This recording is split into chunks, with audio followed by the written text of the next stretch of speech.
And in the meantime, San Francisco has problems that extend well beyond the garbage strike. Tonight, its fancy new library is being trashed. It opened a year ago this month, the Taj Mahal of libraries, most advanced in the country. But it may also be one of the most inefficient and expensive to run. Just try to check out a book there. Channel 7's Mabel Jong is in the newsroom tonight with an exclusive report. Mabel, this is an absurd situation. Well, Dan, it may only be a year old, but boy, does it have problems. Channel 7 News has learned that a newly completed audit shows library operations $700,000 in the red. The palatial library is an architectural showpiece, but the red ink is just part of the trouble.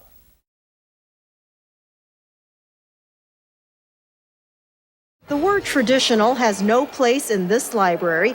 The glass and chrome building is flooded with light. Card catalogs serve as decorative pieces of art, and the cards that once inhabited them as creative wall covering.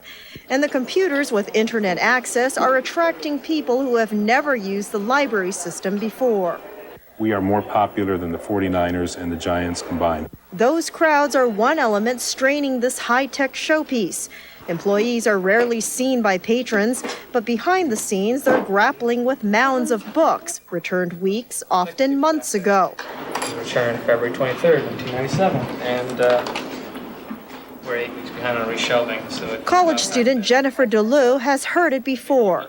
Same thing, couldn't find any books that I was looking for. And she may not be able to the next time. With a looming debt, the library may remain severely short-staffed. The hiring of a new head librarian may be delayed, and purchases of new books may be put on hold, although critics say there was never room for them in the first place.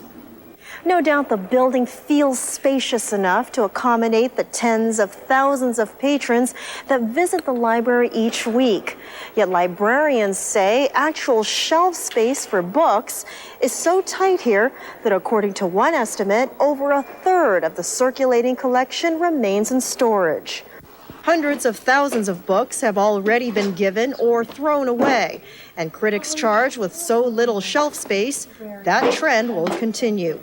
So there's space for computers, there's space for desks and tables and audiovisual materials. In general, the books got the short end of the stick here. That may be, but no matter how troubled, San Francisco's Library of the Future may be giving younger patrons just that, the future. I think it's a lot better than just books. But still, the fact remains library operations are deeply in debt, as we discovered, to the tune of $700,000. Mayor Willie Brown has been briefed on the preliminary findings of the new audit.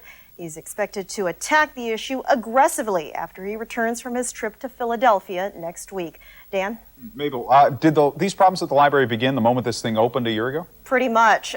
When people started decide to leave the library, a strategy was put into place not to hire new people to replace them. So overtime was put into play, and that's when the bills started adding up. Interesting. All right, Mabel Jong, thanks very much for that.